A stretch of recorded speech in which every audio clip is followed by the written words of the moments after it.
This is Everyday Spirituality with connect.faith. I'm Debbie Bronkema, and I'm here today with Katrina Zezza.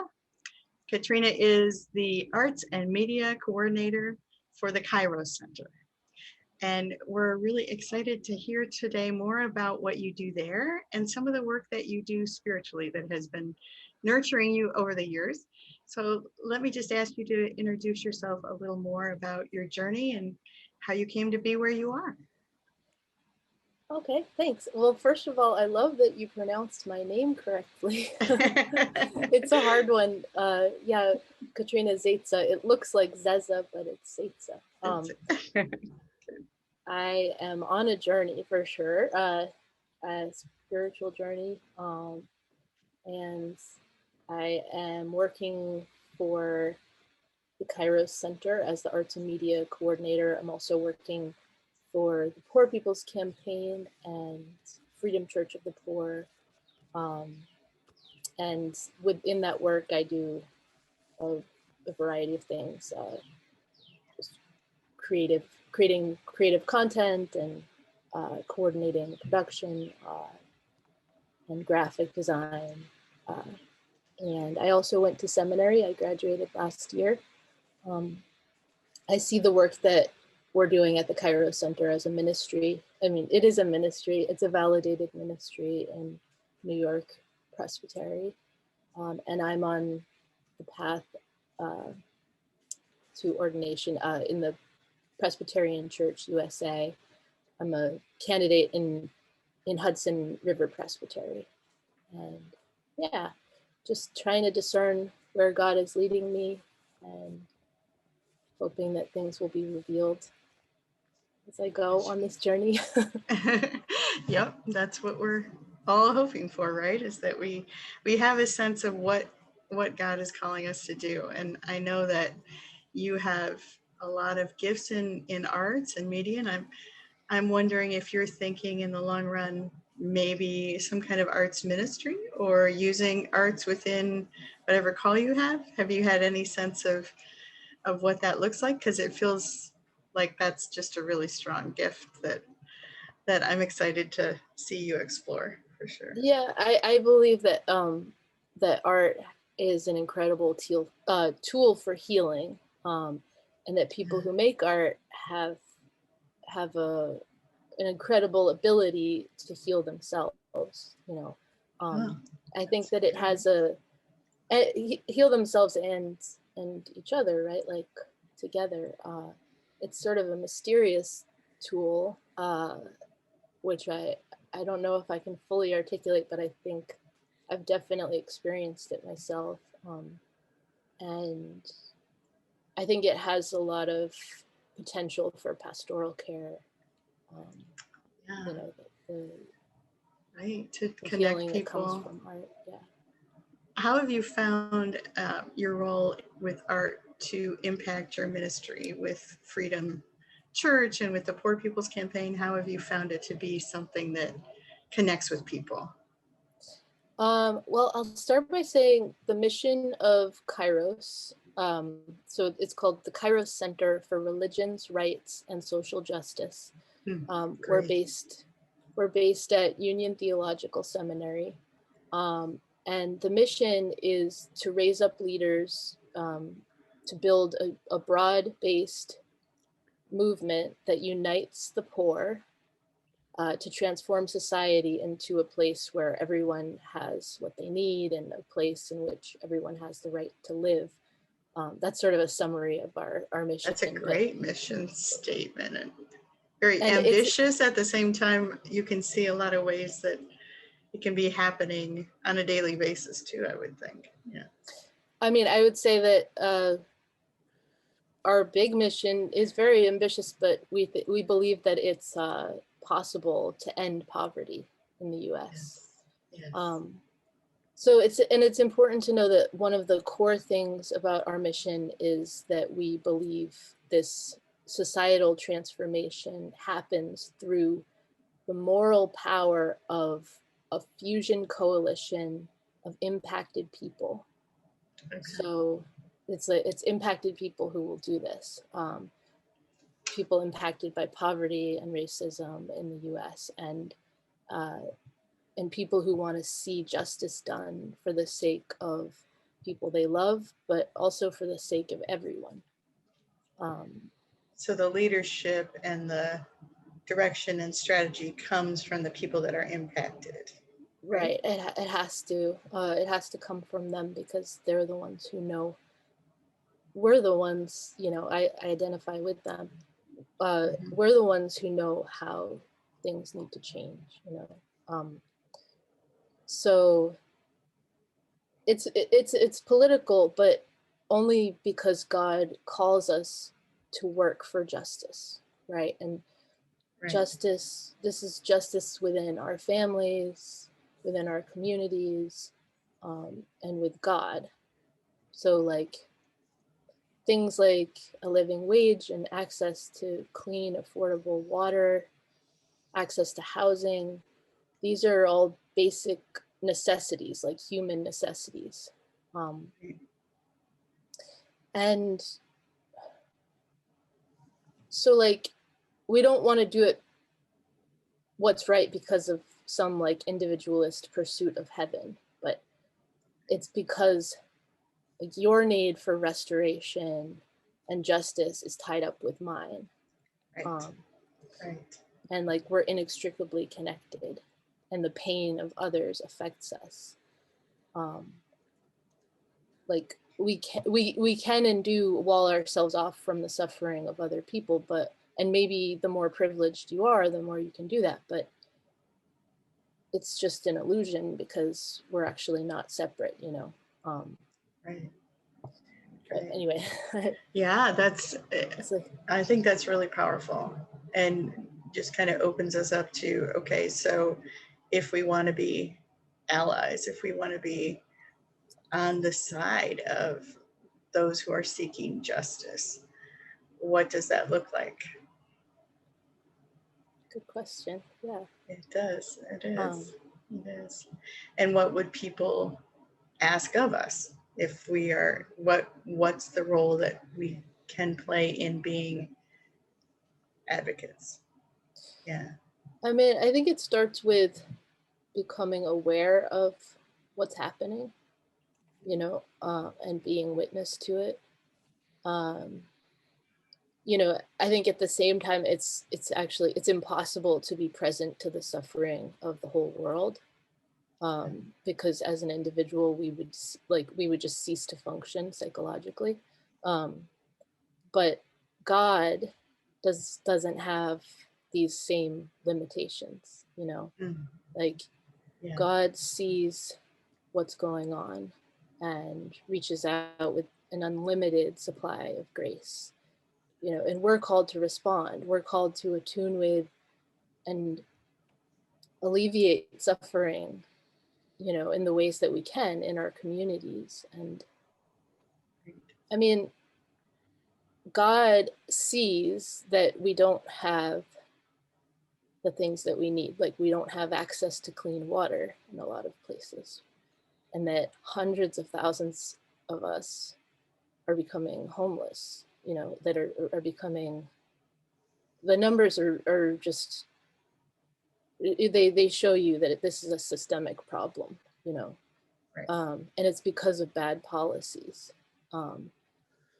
Children are being taken from their parents because of bad policies.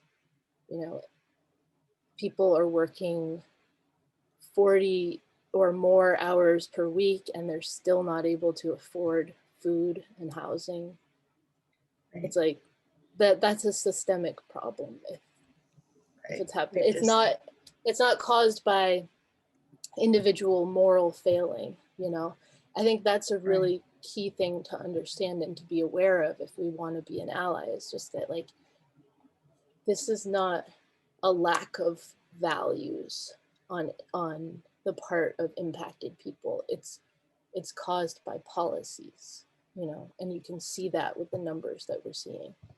And it's not right, And seeing that, I'm wondering if you've noticed an increase in people being open to these conversations, or are you seeing pushback at this point? What are you seeing in the last year and a half, 2 years, where some people had their eyes open more by the murder of George Floyd. Other people were paying attention more because of the pandemic.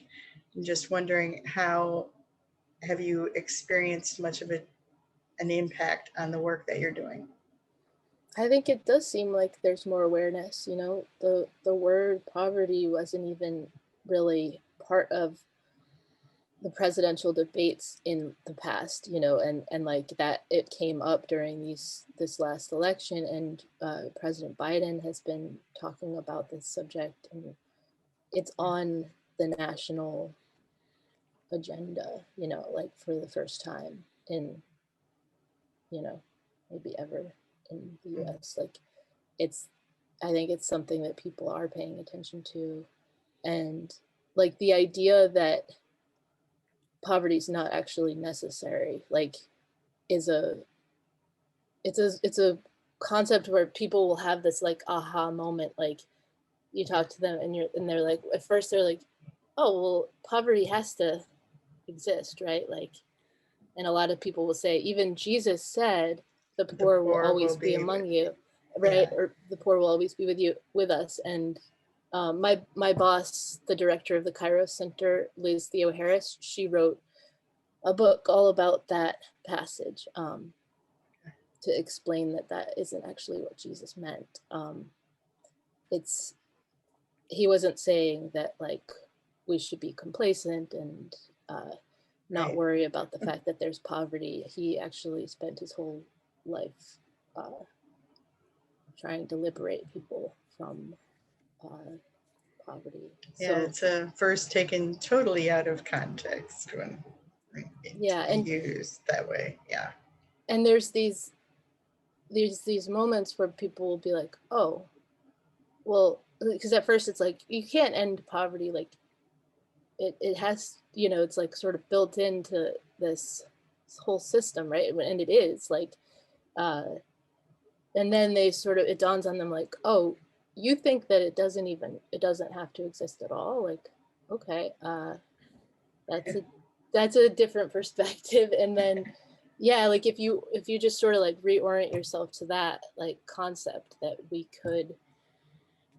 everybody could have what they need, you know, it's just it's a completely different way of looking at things, and very different value system than what we've embraced overall. Yeah, in this country, you're right, in policy. I mean, it's in the policies to keep us in the situation we're in. And so that it's not political in the sense that you're not trying to be about politics, but politics is how you change policy. Yeah. Mm-hmm. Great. Yeah. Yeah. And that God wants us to have what we need to survive. You know? Right. God created abundance for all. And it's in the scriptures, like that we're supposed to live by God's law, which will make sure that people are not living in these like desperate conditions. Right. Yeah, there's scriptures about abundant life. There's scriptures about Jubilee and, you know, changing everything every 50 years or so. Yeah, and yeah. And the land itself is supposed to be restored too. There's justice for the land as part of God's law and as part of the Jubilee structure. You know. So it sounds like it is thoroughly engaging and interesting and demanding work that you feel really motivated to be part of. Is it hard to keep your spirit full, or how do you respond to it as an individual? Such a big picture issue. Oh, that's a good question. I mean, I think like making art is definitely restorative for me, and there is a, you know, potential for burnout in this kind of work. Activists are, I don't know if I consider myself an activist exactly, but I work with a lot of activists, and they want to get this stuff done, you know, and I just see people working so hard, like at all hours. It just like can consume you and become like your whole life, which is beautiful. But it's true, we have to take care of ourselves too. Definitely making art is something that helps me with that. So can you talk about your art a little bit? About your own journey with it, and specifically, I think the healing part that you were talking about would be really cool for people to hear about. Okay, so I've been making drawings since I was a little kid. Like I use like this particular pen. I have a bunch of them, but I can't find one right now. But like I have this particular ink pen that I just love, and I always buy it. And then I have notebooks, just like stacks of notebooks that I've had since I was a kid. And I just draw, and the lines, like the black lines, and then the filling in of the lines with watercolor, and like the textures that I create with the pen. It's like there's something about the materials and how they look when they come together that is like brings things together in myself, like in my psyche. And like I've thought about it a lot, like why is that? And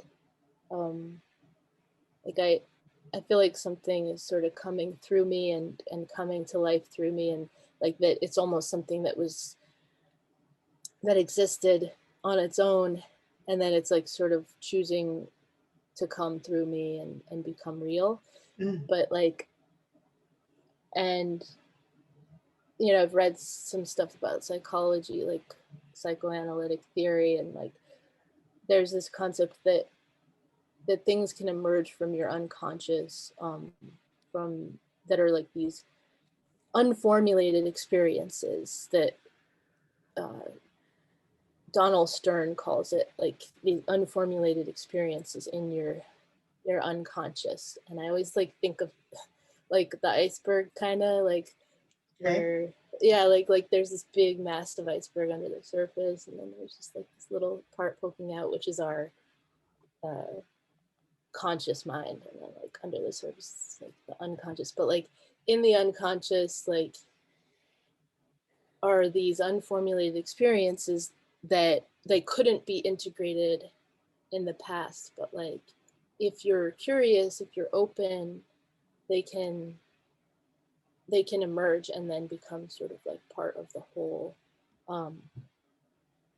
And so also, it sounds like the art kind of comes out of you, like you let whatever it is come up. You don't start with an agenda when you go to the page. You just let that's true, let the things under the water come up through the surface.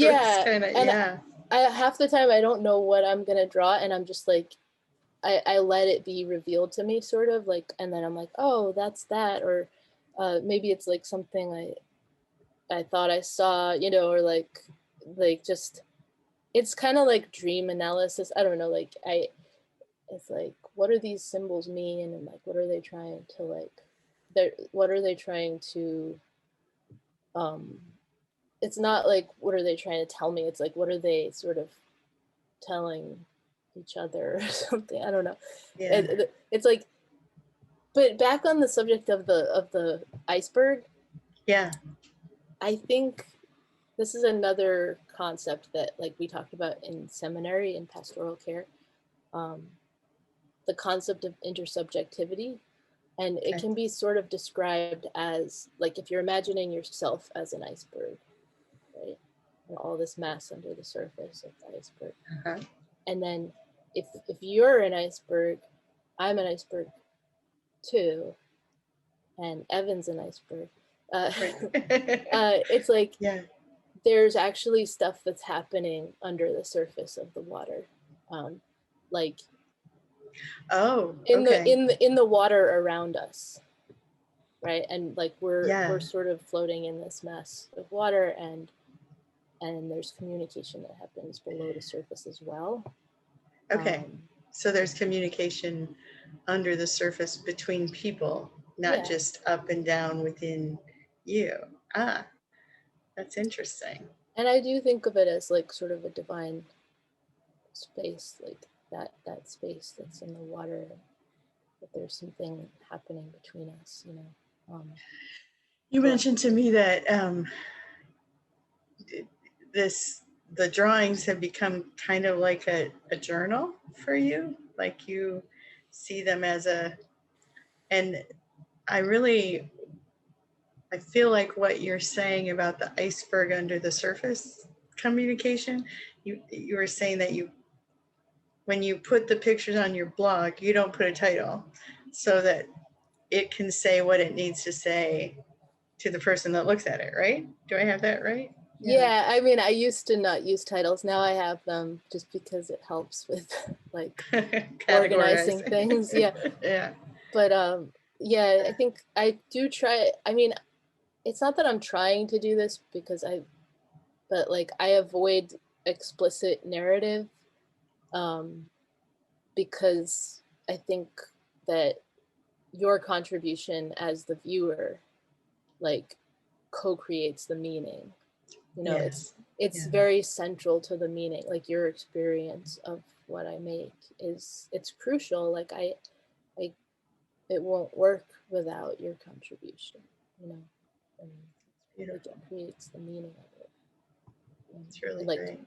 And I love the idea, like when people tell me about, you know, what they see, it's like I just love that I haven't explicitly told them what it means, and that they can create it for themselves too.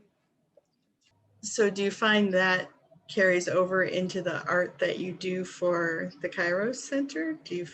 How do those two things come together? I was telling you last week that I liked the challenge of trying to bring these together. It's still mysterious to me. I see the connection deeply in myself, but it's hard to articulate. I think, you know, so we do these art builds as part of the Poor People's Campaign. So when we're doing a march or a rally, we invite people, you know, in different states where we're having the march or the rally to come together and create art. So it'll be, you know, like a big banner or a mural, or we make these like parachute banners, and like we all work on it together. And fun. And we do it in different churches around the country, you know. And so we were in North Carolina a couple weeks ago. This was the first in-person art build we had been able to do since COVID hit. But I was watching the kids, my daughter was there too, making these flags that say, love is here, hope is here, we are the change. And I don't know, something about watching them paint the letters, you know, it's like black letters on yellow flags. And then seeing all those flags hung up on laundry lines outside to dry. There's something about like the experience of creating something and the materials that you're using. And I like was watching their concentration, you know, like they just as they made those black strokes with the paint and like trying to be super careful and detail oriented, all of them were just like very careful. And I don't know, it's just like, I think that experience, and then the stuff that they made is then going to be seen by, you know, hundreds of thousands of people. And then there's something there. I don't know how to articulate it, but the experience of creating something that is then witnessed by others and the intention behind it, it's all like a big healing process in it. And when it connects people and you don't even know who it might connect and how it might feed them. or make a difference for them, which I think that's really powerful too, to say, I'm putting out these words into the world and these pictures into the world, and hoping that change will come and that people will see an opportunity for justice to be lifted up. Yeah, it's beautiful. If people want to find out more about some of the things you've talked about today or see some of your work, where would they be able to do that? Well, my own work is on katrinaross.net. That's my portfolio. And then the Kairos Center can be found at kairoscenter.org. And that's KAIROS center.org. I have a sermon on there with some of my artwork too. Oh, great. And and the Poor People's Campaign is poorpeoplescampaign.org. Thank you. Thank you. It's been really great to talk with you today. I've enjoyed it very much. This has been Everyday Spirituality with connect.faith. We'd love for you to subscribe and to share this conversation with your friends. Thank you, Katrina, for being with us. Thank you, Debbie.